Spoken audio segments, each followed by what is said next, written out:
Hello बच्चों, welcome to education classes. चलो, कल हमने स्टडी किया हुआ था कूलम्ब्स फोर्स, ठीक है। एंड आफ्टर दैट हमने स्टडी किया हुआ था उसके ऊपर एक न्यूमेरिकल सॉल्व किया था, ठीक। अब बात करते हैं प्रॉपर्टीज ऑफ कूलम्ब्स फोर्स, ठीक है। Properties of Coulomb's force.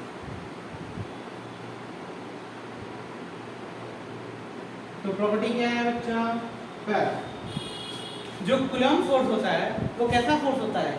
Conservative force होता है। कैसा फोर्स होता है? It is a conservative force. Conservative force क्या होता है बच्चा? अरे क्लास 11 में पढ़ा है ना। देखो, कंजर्वेटिव फोर्स क्या होता है? ऐसा फोर्स जिसके लिए work done in a close path क्या होगा? जीरो। मतलब ये पाथ इंडिपेंडेंट फोर्स होगा, ठीक है। जिसके लिए वर्क डन क्या होगा? क्लोज पाथ में जीरो होगा या पाथ इंडिपेंडेंट फोर्स होगा, उसको हम लोग क्या कहेंगे? कंजर्वेटिव फोर्स कहेंगे, ठीक है। तो जो आपका कूलम्ब फोर्स है वो कैसा फोर्स है? कंजर्वेटिव फोर्स है, क्योंकि इसके लिए work done in a close path क्या होगा? जीरो होगा, ठीक है। चल, सेकंड, जो आपका कूलम्ब फोर्स होता है वो किस पे डिपेंड करता है बच्चा?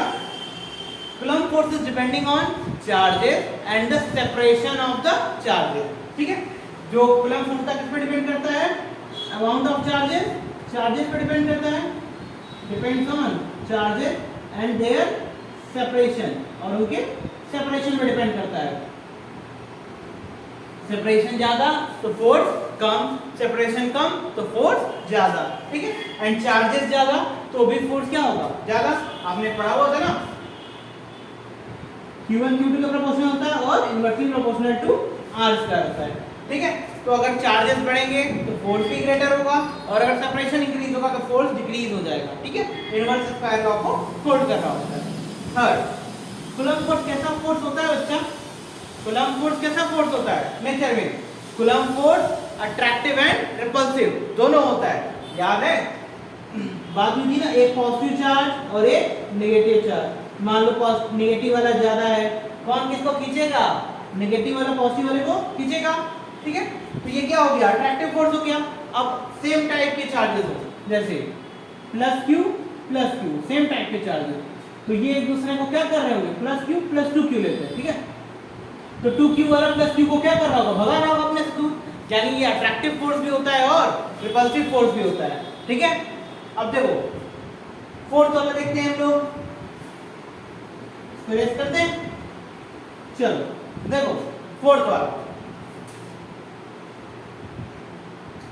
जो आपका कूलम्ब फोर्स होता है किस पे डिपेंड करता है? मीडियम पे। Coulomb force depends on, coulomb force depends on medium. बताया क्या था ना, डिपेंड किस पे करता है? मीडियम पे। अब अगर आप किसी भी चार्ज को एयर में रखे हो और उसी चार्ज को आप कहां रख दो? किसी मीडियम में, तो फोर्स इंक्रीज होगा कि डिक्रीज होगा? याद करो उस दिन की बात, डिस्कशन हुआ था ना, F इक्वल टू क्या आया था? 1/4 pi epsilon naught Q1 Q2 by R square रखा गया था। ये कब की बात हुई थी? जब कहां रखा गया है इसको? एयर में। और F dash equal to 1/4 pi epsilon naught Q1 Q2 by R square, ये कब के लिए था? मीडियम के लिए। और इस एप्सिलॉन के प्लेस में हम लोग क्या पुट किए थे? F dash equal to 1/4 pi epsilon naught into K Q1 Q2 by R square, ठीक है। अब देखो 1/4 pi epsilon naught Q1 Q2 by R square, ये पूरा पूरा किसके इक्वल है? F के इक्वल है। F डैश इक्वल टू क्या हो जाएगा? F by K। यानी अगर आप किसी भी चार्ज को वैक्यूम में उठा के कहां रख दो? किसी मीडियम में, तो फोर्स क्या हो जाएगा? रिड्यूस हो जाएगा। कितने टाइम? 1/k टाइम, ठीक है। तो ये चार प्रॉपर्टीज थी। पहला, कंजर्वेटिव फोर्स है, जो आपका कूलम्ब फोर्स है वो कैसा फोर्स है? कंजर्वेटिव फोर्स, यानी इसके लिए work done in a close path क्या होगा? जीरो होगा। सेकंड, आपने पढ़ा कि जो आपका कूलम्ब फोर्स होता है वो कैसा फोर्स होता है? अट्रैक्टिव और रिपल्सिव होता है, दोनों हो सकता है, ठीक है। लाइन जॉइनिंग पे अट्रैक्ट और रिपेल कर रहे थे। जो हायर क्वांटिटी में प्रेजेंट होगा, हायर मैग्नीट्यूड में, वो सामने वाले को अट्रैक्ट और रिपेल कर रहा होगा अपोजिट चार्जेस के अकॉर्डिंग या सेम चार्जेस के अकॉर्डिंग, ठीक है। और फिर third, coulomb force depends on medium.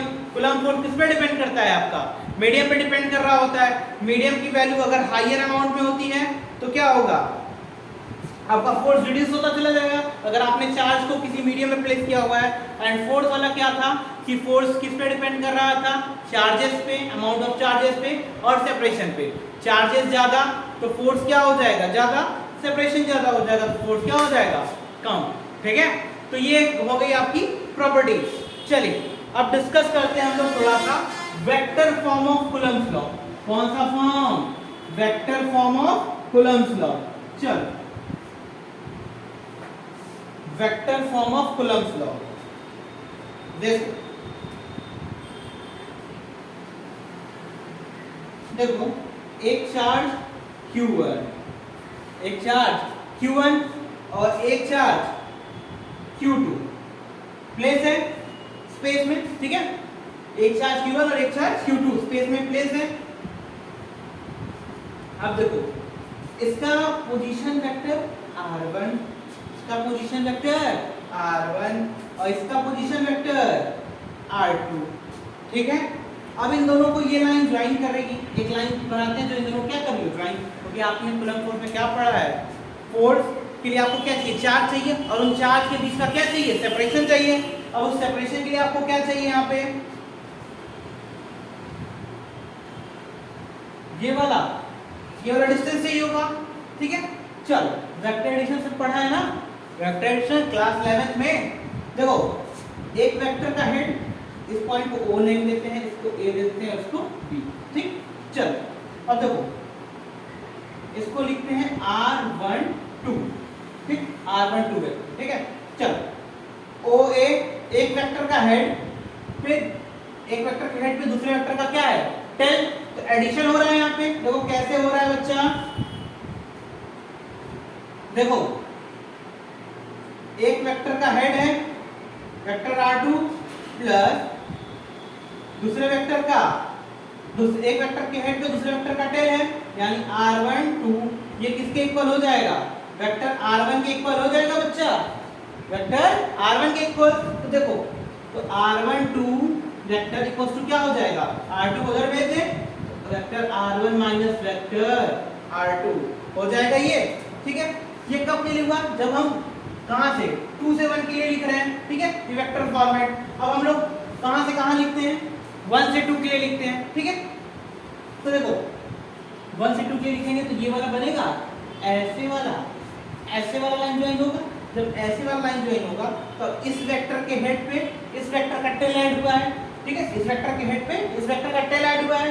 चलो तो देखते हैं, इस वेक्टर का हेड क्या है? R1 प्लस इस वेक्टर का टेल ऐड हुआ है इस पे, यानी ये क्या हो जाएगा? इसको क्या नाम दे देते हैं? R21। क्या नाम देते हैं? R21 इक्वल्स टू, ये किसके इक्वल हो जाएगा? ये रिजल्टेंट बन गया आपका। तो ये क्या है? R2 vector. तो देखो वेक्टर R21 इक्वल्स टू क्या हो जाएगा? Vector R2 minus vector R1। समझ में आया? ठीक है, अब देखो अब हम लोग को क्या लिखना है? Vector form of Coulomb's law. क्या लिखना है? Vector form of Coulomb's law. अब वेक्टर फॉर्म लिखने के लिए आपको क्या चाहिए? फोर्स चाहिए। Vector form of Coulomb's law. देखो अब ये फोर्स कौन लगा रहा होगा? इस वाले फोर्स को चार्ज 1 पे क्या हो रहा है? फोर्स लग रहा है। चार्ज 1 पे क्या हो रहा है? फोर्स लग रहा है। किसके थ्रू? 2 के थ्रू। तो उसको क्या नाम देंगे? F12। एरो लगाए हैं। चार्ज जो 2 के थ्रू 1 पे लग रहा है उसको क्या नाम देंगे? F12। और चार्ज 1 की वजह से इस 2 पे जो लग रहा है इसको क्या नाम दे देते हैं? F21। देखो ये इक्वल एंड अपोजिट तो होंगे, ऑब्वियस बात है। वेक्टर न्यूटन के थर्ड लॉ को होल्ड करता है ना, जो था every action force has its equal and opposite reaction force. तो F12 क्या होगा? F21 के इक्वल, बस अपोजिट होगा। ठीक है, चलो अब उसको भी प्रूफ करेंगे, वो भी नेक्स्ट क्लास में प्रूफ होगा अभी। ठीक है, पहले vector form of Coulomb's law लिखते हैं। तो लिखते हैं F12 यानी फोर्स निकालते हैं किसका? 2 की वजह से 1 पर। ठीक है, F12 फॉर्मूला क्या होता है? K Q1 Q2 by are square करूँ R12 के मॉड का square into vector R12 cap. होगा कि नहीं? होगा ना। देखो R12 क्या बता रहा है? डायरेक्शन बता रहा है, कहां से कहां, चार्ज 2 से चार्ज 1 की तरफ का। ठीक है, ये यूनिट वेक्टर है। अब इस यूनिट वेक्टर को चेंज करना पड़ेगा आपको। तो देखो F12 equals to K into Q1 Q2 vector R12 का होल का इनटू। अब देखो यूनिट वेक्टर को क्या लिखते हैं? Vector R upon mod R। अब देखो R12 की वैल्यू कितनी है बच्चा? वेक्टर R ये वाला है, वेक्टर R ये वाला है, तो इसको लिख सकते हैं vector R1 minus vector R2 upon vector R upon mod R। Mod R किसका है? R12 का, R12 का मॉड। ठीक, अब देखो vector F12 equals to K Q1 Q2 upon R12 का स्क्वायर R12 क्या होगा? R12 का whole cube into vector R1 minus vector R2। देखो ये वेक्टर फॉर्म आया किसका?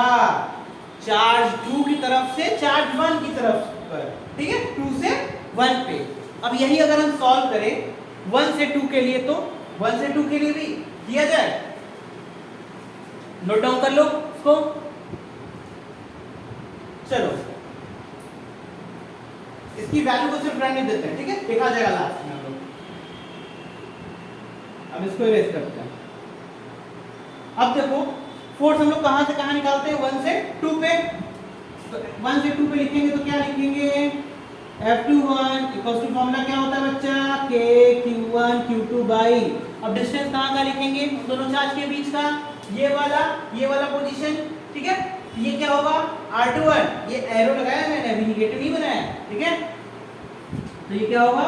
R21 का मॉड का होल स्क्वायर इनटू, अब देखो यहाँ पे क्या होगा? R21 का वेक्टर क्या होगा?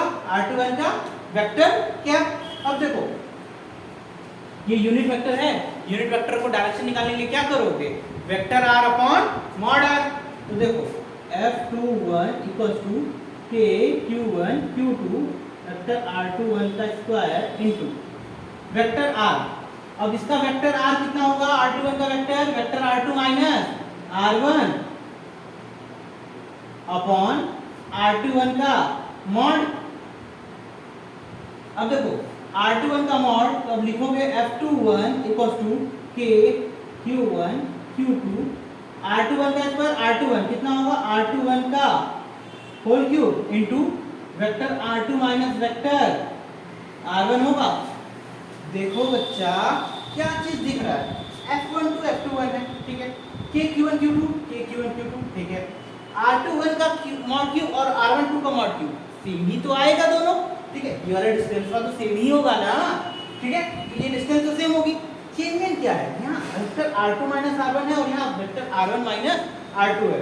ठीक है, देखो एक लाइन यहाँ लिख रहा है, इसको अगर हम लिख दें F12 equals to K Q1 Q2 vector R12 mod cube into minus common ले तो क्या लिख सकते हैं? वेक्टर R2 माइनस R1 लिख सकते हैं भाई, माइनस का आगे लिख देते हैं। ठीक है, अब ये देखो magnitude of R12 equals to magnitude of R21 equal होता है। ठीक है, जब ये इक्वल है तो ये पूरी वैल्यू देखो, ये पूरी वैल्यू किसके इक्वल है?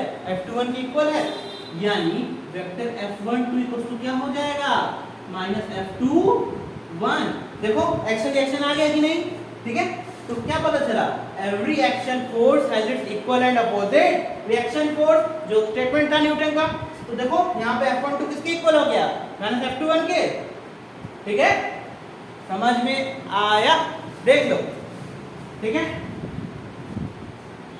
Now thank you for the today, we will meet in next class. Thank you.